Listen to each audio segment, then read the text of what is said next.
नमस्कार मेरे नौजवान साथियों, कैसे हैं आप सब। आशा करता हूँ आप सभी स्वस्थ और प्रसन्न होंगे तथा लगातार सीख रहे होंगे। मैं Prem, assistant professor PSMPG college geography department Kannauj, आपका स्वागत करता हूँ अपने YouTube channel geography with Prem में। दोस्तों, तत्कालिक भौगोलिक मुद्दे नाम से जो हम नई सीरीज चला रहे हैं, उसमें आज हम आपसे बात करेंगे रामसर साइट्स के बारे में। ठीक है, तो चलिए शुरू करते हैं आज का लेक्चर। सबसे पहले देख लेते हैं कि ये चर्चा में क्यों है। हालिया खबर के अनुसार बिहार के बेगूसराय में स्थित कांवर झील, नाम आप याद रखेंगे कौन सी झील है, कांवर झील, जो कि एक ओक्सबो झील है। ये हम अभी आगे बताएंगे आपको कि ओक्सबो झील क्या होती है। तो बिहार के बेगूसराय में स्थित कांवर झील धीरे धीरे लुप्त होती जा रही है, यानी समाप्त होती जा रही है। ठीक है, यानी उसका एरिया कम होता चला जा रहा है, इसलिए ये खबर चर्चा में है। ठीक है, अब देख लेते हैं कांवर झील के बारे में। ये एशिया की सबसे बड़ी गोखुर झील है। गोखुर झील मतलब ओक्सबो झील। ठीक है, कौन सी है, कांवर झील, जो बिहार के बेगूसराय ज़िले में स्थित है। यह एक विशिष्ट गोखुर झील है, ये भी आपको याद रखना है। यह एक अवशिष्ट गोखुर झील है जो गंगा की सहायक नदी गंडक नदी के विसर्पित यानी मेंडरिक होने के कारण निर्मित हुई है।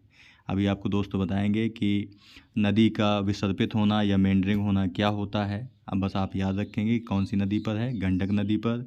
गंडक जो कि गंगा की सहायक नदी है। ठीक है, तो इसी नदी पर, गंडक नदी पर एक झील है जिसका नाम है कांवर झील, और ये एशिया की सबसे बड़ी गोखुर झील है। यहाँ पे इस चित्र के माध्यम से दोस्तों मैप दिखाया गया है। ये भारत है। भारत में आपको पता है 28 राज्य हैं और 8 केंद्र शासित प्रदेश हैं। तो इन 28 राज्यों में ही एक राज्य है आपका बिहार। ठीक है, यहाँ पर फिर बिहार का मैप दिखाया गया है। ठीक है, आपको दोस्तों कमेंट बॉक्स में बताना है कि बिहार में कुल कितने ज़िले हैं। ठीक है, तो ये आपको कमेंट बॉक्स में बताना है। इसके बाद दोस्तों इस मैप में आपको बिहार के मैप को दिखाया गया है फिर से, और बिहार के मैप में बेगूसराय ज़िले को दिखाया गया है। और बेगूसराय ज़िले में ही आपकी जो झील है वो है कांवर झील, जो कि गंडक नदी पर है, और गंडक नदी गंगा की सहायक नदी है। और ये झील एशिया की सबसे बड़ी गोखुर यानी ओक्सबो लेक है। दोस्तों इस चित्र के माध्यम से आपको ओक्सबो लेक दिखाने की कोशिश की गई है। पहले हम देख लेते हैं कि विसर्पण क्या होता है नदी का। तो नदी जब दोस्तों मैदानी भागों में लहराते हुए चलती है इस तरह से, तो इस लहर को यानी कि इस तरह की बनावट को नदी के विसर्पण कहते हैं। विसर्पण का मतलब होता है जैसे सांप चलता है वैसे विसर्पण नदी भी करती है। ठीक है, तो जब दोस्तों नदी में मैदानों में जब नदी विसर्पण करके चलती है, और कभी कभी ऐसा होता है कि बाढ़ का पानी तीव्रता के साथ इन दो भागों को काट देता है, यानी कि इन दो भागों को जोड़ देता है, जिससे ये भाग अलग हो जाता है, जैसा कि यहाँ पे दिखाया गया है। अब जो नदी पहले यहाँ पे विसर्पण कर रही थी वह एक अब सीधे मार्ग से निकल गई, और इसका एक भाग अलग हो कर के गाय की गोखुर जैसे, यानी कि जो गाय के पैर का जो नीचे वाला हिस्सा होता है जिसे हम खुर कहते हैं, उसके समान हो गया है। इसीलिए हम इसे ओक्सबो लेक के नाम से जानते हैं। तो अब आप समझ गए होंगे कि नदी का विसर्पण क्या होता है और गोखुर झील कैसे बनती है। आगे देखते हैं। इसे वर्ष 2020 में कांवर झील को 2020 में रामसर स्थल घोषित किया गया था। रामसर का मतलब दोस्तों इंग्लिश में होता है वेट लैंड। ठीक है, यानी कि नम भूमि।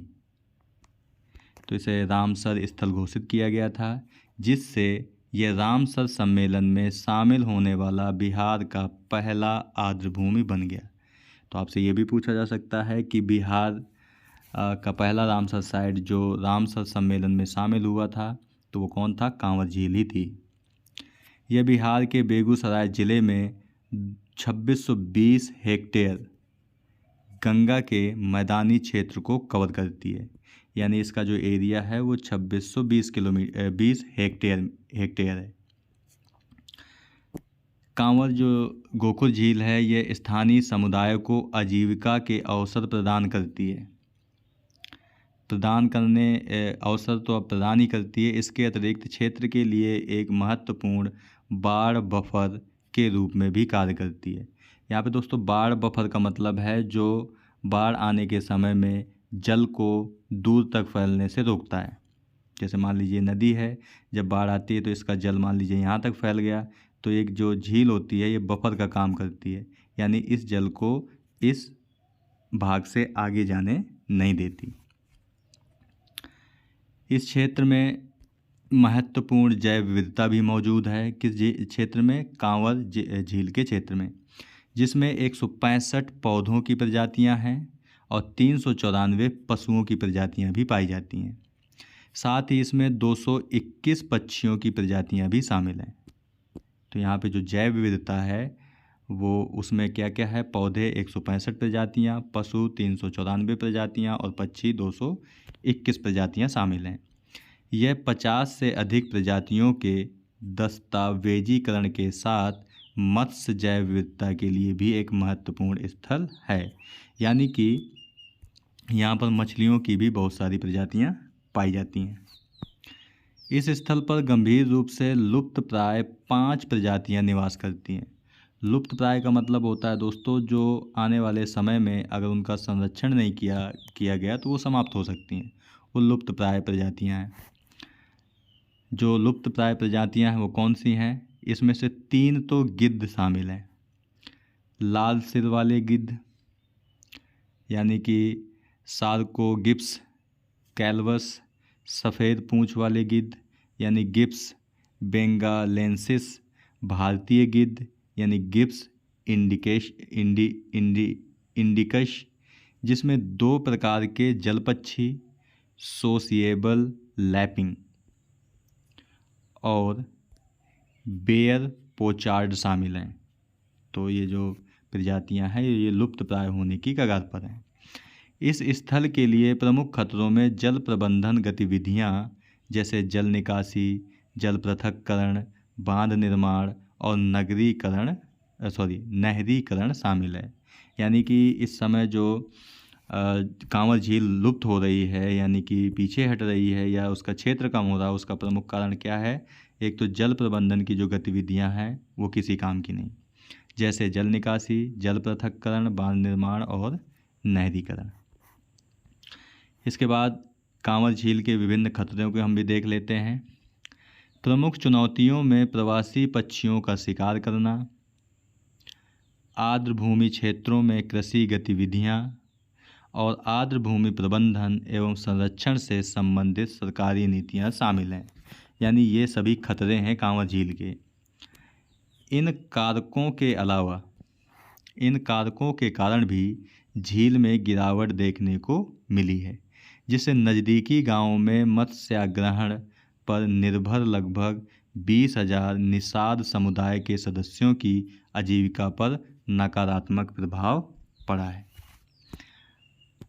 मत्स्याग्रहण मतलब दोस्तों जो मछलियों को पालते हैं, उनको पकड़ते हैं, उनका भोजन करते हैं और उन्हें बेच करके कुछ पैसे कमाते हैं। तो ऐसे 20,000 निषाद समुदाय के सदस्यों की आजीविका पर खतरा पड़ा है।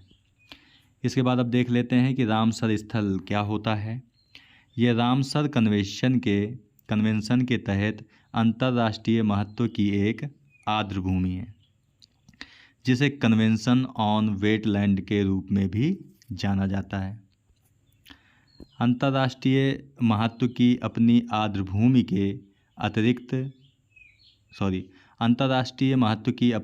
भूमि के भूमियों के पारिस्थितिक तंत्र को संरक्षित करने के लिए 2 फरवरी 1971 2 फरवरी 1971 ईरान के शहर रामसर में, दोस्तों ईरान एक देश है जो अरब कंट्रियों के अंतर्गत आता है, ठीक है, तो आपको ये डेट याद रखनी है। 2 फरवरी 1971 ईरान के शहर रामसर में को इस सम्मेलन पर हस्ताक्षर किए गए थे। यानी आर्द्र भूमियों के संरक्षण के लिए 2 फरवरी 1971 को ईरान के शहर रामसर में सम्मेलन पर हस्ताक्षर किए गए थे। इसीलिए इसे रामसर साइट्स के नाम से भी जाना जाता है। रामसर मान्यता विश्व भर में उन आर्द्र भूमियों की पहचान करती है जो अंतर्राष्ट्रीय महत्व की हैं, विशेषतः यदि वे जल पक्षी यानी पक्षियों की लगभग 180 प्रजातियां को आवास प्रदान करती हों। यानी कि हम उस भूमि को या उस आर्द्र भूमि को रामसर साइट घोषित करते हैं जो जल पक्षियों की लगभग 180 प्रजातियों को आवास प्रदान करती हैं। भारत की रामसर आर्द्र भूमियाँ 18 राज्यों में 11,000 वर्ग किलोमीटर में फैली हुई हैं, जो देश के कुल आर्द्र भूमि क्षेत्र का लगभग 10% है। ठीक है। भारत अपने विशाल भौगोलिक विस्तार और उष्णकटिबंधीय जलवायु की विविधता के कारण किसी भी अन्य दक्षिण एशियाई देश की तुलना में अधिक स्थलों का दावा करता है। यानी कि जो दक्षिण एशियाई देश हैं, जिसमें आपने नाम सुना होगा सार्क यानी south Asian association regional corporation, इसमें 8 देश शामिल हैं। तो ये दक्षिण एशियाई कहने का मतलब ये 8 देश हैं। तो इन 8 देशों में भारत में ही सबसे अधिक रामसर साइट्स देखने को मिलती हैं। अगर हम विश्व में बात करें तो विश्व में कुल लगभग आज के समय में 2400 आर्द्र भूमि हैं यानी रामसर साइट्स हैं। भारत में बात करें तो भारत में कुल 80 रामसर साइट्स हैं। विश्व आर्द्र भूमि दिवस 2 फरवरी को मनाया जाता है। और क्यों 2 फरवरी को मनाया जाता है? क्योंकि आपका 2 फरवरी 1971 को ईरान के शहर रामसर में इसका सम्मेलन हुआ था, इसलिए 2 फरवरी को वेटलैंड डे या रामसर दिवस मनाया जाता है। भारत विश्व आर्द्र भूमि कन्वेंशन में 1 फरवरी 1982 को शामिल हुआ था। तो ये भी आपको याद रखना है कि 1971 में रामसर सम्मेलन हुआ था ईरान के शहर रामसर में, और भारत लगभग 11 वर्ष बाद यानी 1 फरवरी 1982 को इसमें शामिल हुआ था। तो ये भी दोस्तों याद रखना है आपको। तो दोस्तों आज तत्कालिक भूगोलिक मुद्दे के अंतर्गत हमने आज से आपसे बात की कांवर झील के बारे में, जो कि एक ओक्सबो लेक यानी गोखुर झील है, जो कि बिहार के बेगूसराय ज़िले में है और एशिया की ये सबसे बड़ी गोखुर झील है। कांवर झील के बारे में बात की हमने आपसे। इसके अलावा इसके महत्व की बात की और कांवर झील के खतरे के बारे में भी बात की, और इसके साथ साथ रामसर स्थल के बारे में हमने बात की आपसे। तो ये भी आपको याद रखना है दोस्तों। ठीक है दोस्तों, जो PDF होगा वो वीडियो के डिस्क्रिप्शन बॉक्स में इसका लिंक मिल जाएगा, जहाँ से डाउनलोड करके आराम से आप पढ़ सकते हैं। तो मिलते हैं आपसे नेक्स्ट वीडियो में एक नए तत्कालिक भौगोलिक मुद्दे के साथ। तब तक के लिए नमस्कार। आप प्रसन्न रहिए, खुश रहिए, मुस्कुराते रहिए और लगातार सीखते रहिए, कभी अपने लिए तो कभी अपनों के लिए। धन्यवाद। जय हिंद दोस्तों।